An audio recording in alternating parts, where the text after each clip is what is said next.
Hello, your name is Gava.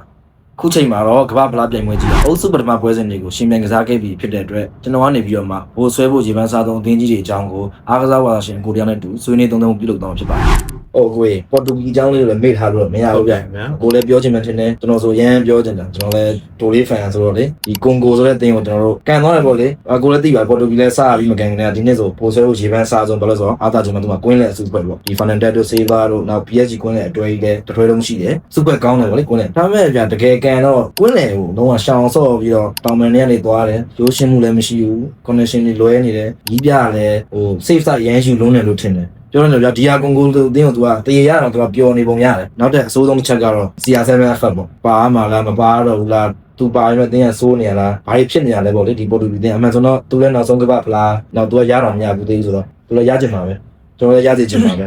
အဲ့တော့ဒီပေါ်သုံးသက်ပါပေါ်တူဂီကြီးပေါ့ပေါ်တူဂီရောဒီကမ္ဘာဖလားအသင်းတွေထဲမှာပေါ့ကွင်းလေအကောင်းဆုံးအသင်းလို့တော့မြင်တယ်ဟုတ်ကဲ့သူ့ရဲ့ကွင်းလေမှာ Bruno Fernandes တို့နောက် João Neves တို့Vitinha တို့လိုမျိုး world class player တွေအများကြီးရှိတယ်သူကသူ့ရဲ့ကွင်းလေကအရန် strong ဖြစ်တယ်ကမ္ဘာဖလားမှာဆောင်းအသင်းတွေနော်ချမ်းအသင်းတွေတက်ဆိုင်သူကပို့ပြီးတော့သူ့ကွင်းလေကပိုကောင်းတယ်ဒါပေမဲ့သူ့မှာ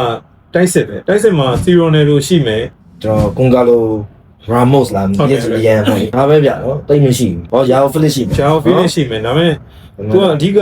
Cristiano Ronaldo သူတို့ကပွဲတိုင်းနီးပါးသုံးနေတာကတော့တိတ်အဆင်မပြေဘူးလို့ထင်တာပဲသူကြောင့်ပဲဖြစ်နေသလားပေါ့သူ့ဖက်တွေလည်းအများကြီးတော့တွေ့နေရတယ်ဗျဖွင့်ပွဲမှာကန်သွားတာဆိုရင်တော်တော်များများလုံးနေရ CR7 ကဖြုံရနိုင်တော့ဘူးနော်ဖြုံတီးလိုက်တော့သူဂိုးနေရအနေထားနဲ့ကိုမလိုက်နိုင်တော့မသွင်းနိုင်တော့ဘူးလို့ဖြစ်တယ်အဲ့တော့အဲ့လိုဖြစ်ခဲ့ပေါ့လေအမလည်းရောခဲ့တယ်ဒီဒိုလေးကြောင်းကြီးကျွန်တော်နောက်မှထပ်ပြောကြတာပေါ့ Uzbekistan နဲ့ Colombia နဲ့ကန် Uzbekistan တော့သူတို့ဟိုခြေစမ်းကောင်းပြီဖြစ်တယ်ကောင်းပြီသူတို့နိုင်သွားမှာပဲဟုတ်တယ်ဟိုဒါပေမဲ့ Colombia ပေါ့လေ Colombia နဲ့ပွဲမှာကျွန်တော်စိတ်တင်တော့နည်းနည်းခက်ခဲမယ်နောက်ဆုံးပွဲပေါ့ Colombia ကလည်းသူကတောင်အမေရိကအသင်းတွေထဲမှာတရန်ဖြစ်မြင်းစင်းလောက်တော့တော်ရှိကောင်းတယ်အသင်းပဲသူက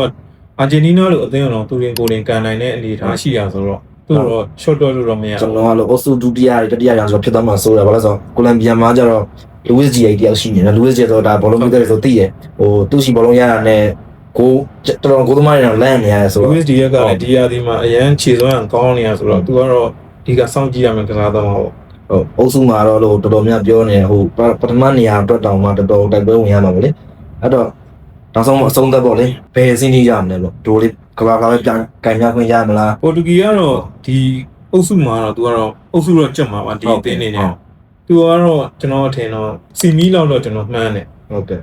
နော်စီမီလောက်ထိရအောင်စီမီဖိုင်နယ်လောက်ထိတော့ပိတ်သက်တရားတော့ဒီနေ့ကတော့ဒိုလေးကိုကဘာဖလားပေးပြီပေါ့လေဂျိုဒါတွေပိုင်းနဲ့လည်းဝန်နေချင်းထိမနဲ့လောက်ထားတာဆိုတော့ဒါပေမဲ့အဖွင့်ပွဲမှာနည်းနည်းချီချော်သွားတဲ့အတွက်နည်းနည်းယုံကြည်မှုလည်းပြန်ကျလာခဲ့ပြီပေါ့အဲ့တော့ဟိုကတော့စီမီဖိုင်နယ်ဆိုဒီကောင်လည်းစီမီဖိုင်နယ်လောက်ထိမှန်းထားပါတယ်ဟုတ်